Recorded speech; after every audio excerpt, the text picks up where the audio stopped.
Medicover Hospitals, Vizag's most trusted hospital. 04068334455. తెల్లవార్లు 2 రోజుల పాటు మా ఇల్లు సీలేసి పోలీస్ అధికారులు అందరూ మా ఇంటి దగ్గరే పడుకుని ఈ రకంగా చుట్టుపక్కల వాళ్ళందరిలో కూడా పలకరించడానికి భయపడేటువంటి ఒక భయానక వాతావరణాన్ని క్రియేట్ చేశారు. అసలు ఇదిగాక నా ఫోన్లని నేను గవర్నర్ని కలిసిన తర్వాత నా 2 మొబైల్ నెంబర్స్ ఆనాడు నేను ఉపయోగించే 2 మొబైల్ నెంబర్స్ని ఇంటెలిజెన్స్ డీజీ గారు ట్యాపింగ్ చేశాడు. నేను చేస్తున్న ఆరోపణ ఆధార సహితంగా చేస్తా ఉన్నా.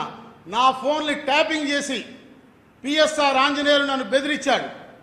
నేను ఆనాడు గవర్నర్ని కలిసిన తర్వాత ప్రభుత్వం నా మీద దాడి చేస్తూ ఉంటే ప్రధాన ప్రతిపక్ష నాయకుడైనటువంటి గౌరవనీయులు నారా చంద్రబాబు నాయుడు గారిని, ఆనాడు ఈ రాష్ట్రంలో ప్రతిపక్ష పార్టీగా ఉన్నటువంటి పవన్ కళ్యాణ్, జనసేన అధినేత పవన్ కళ్యాణ్ గారిని కలిసి ఈ రకంగా ఉద్యోగస్తులను వేధిస్తున్నారనే విషయాన్ని చెప్పడానికి వారి అపాయింట్మెంట్ కోసం ఫోన్ చేశానని, నా ఫోన్ ట్యాపింగ్ చేయబట్టే కదా వారికి తెలిసింది. వెంటనే నా దగ్గరికి వచ్చి నన్ను పిలిపించి ఆ యేసుబాబు అనే అధికారి దగ్గర కూర్చోబట్టి, నువ్వు పవన్ కళ్యాణ్ని చంద్రబాబు నాయుడిని కలవడం మానుకోకపోతే నీవు చాలా ఇబ్బందులు పడతావని చెప్పాడు. ఇది ఆ ఇంటెలిజెన్స్ డీజీ ఆఫీసులో నేను డేట్లతో సహా చెప్తా. వారి సీసీ కెమెరా రికార్డింగ్లో నేను ఆఫీస్కి వెళ్ళిన ఉదంతం ఉంటుంది. ఆఖరికి జూన్ 1వ ఇంకా నేను వినకపోతే జూన్ 1వ తారీఖు నాడు రాత్రి 7 గంటలప్పుడు ఇక్కడ మా అసోసియేషన్ ఆఫీస్కి కింద నా రూమ్లో నేను ఉండగా ఒక అధికారిని పంపించి నన్ను వీడియో కాల్ ఫోన్ మాట్లాడమన్నాడు. ఆనాడు ఇప్పుడు నా ఫోన్లు వాళ్ళు ఏదైతే పట్టుకుపోయారో 778 నా మొబైల్ నెంబర్తో వారికి వీడియో కాల్ మాట్లాడిచ్చారు.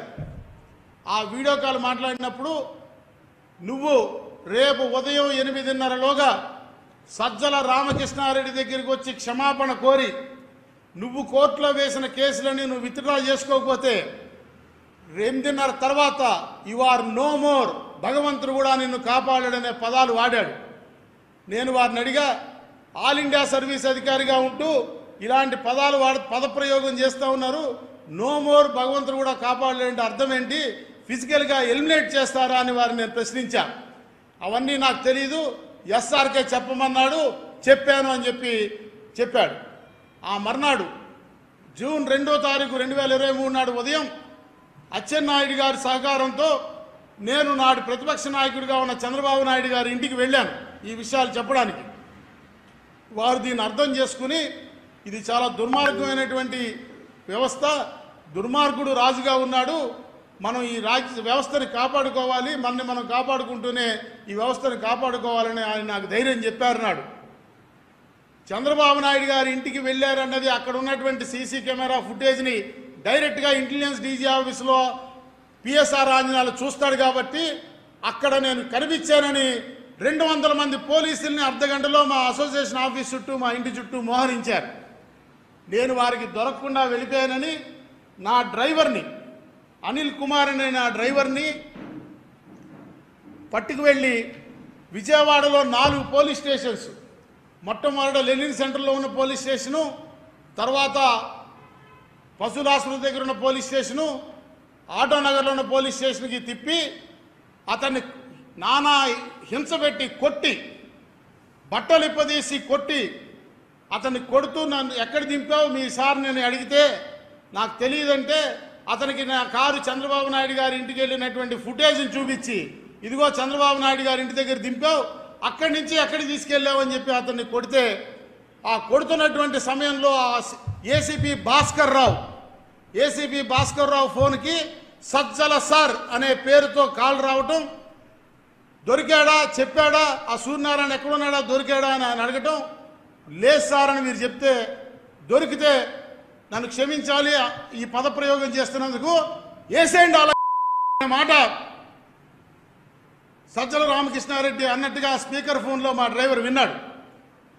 అంటే ఉద్యోగుల జీతాలు పెన్షన్లు ఇవ్వండి, మా సొమ్ము మాకు చెప్పకుండా దొంగతనం చేసేయండి అని అడిగితే చంపేమనేటువంటి పరిస్థితి ఆనాడు ఈ రాష్ట్రంలో ఉంది. అక్కడి నుంచి మరలా నేను అజ్ఞాతంలోకి వెళ్ళటం, కింది కోర్టులో నాకు యాంటిసిపేటరీ బెయిల్ రాకపోతే హైకోర్టులో రాకపోతే సాక్షాత్తు హైకోర్టు జడ్జి గారే ఓపెన్ కోర్టు హాల్లో మై హ్యాండ్స్ ఆర్ టైడ్, నా చేతులు కట్టివేయబడి ఉన్నాయని వ్యాఖ్యానించారంటే ఆనాటి ఈ రాష్ట్రంలో పరిస్థితి ఏంటో అర్థం చేసుకోవాలి.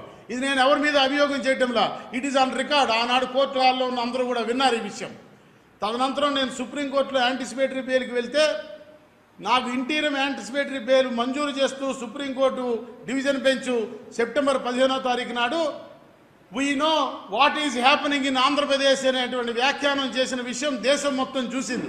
ఆంధ్రప్రదేశ్ రాష్ట్రంలో జరుగుతున్నది ఏంటో మాకు తెలుసు అని నా ముందస్తు యాంటిసిపేటరీ బెయిల్ని వ్యతిరేకించినటువంటి ప్రభుత్వ ప్లేడర్ సమక్షంలో ఆనాడు సుప్రీంకోర్టు వ్యాఖ్యానించింది. ఇంకా దారుణమైన విషయం ఏంటంటే నా సుప్రీంకోర్టులో యాంటిసిపేటరీ బెయిల్ రాకుండా ఉండడానికి ప్రభుత్వం 25 లక్షల రూపాయలు అధికారికంగా ఖర్చు పెట్టింది.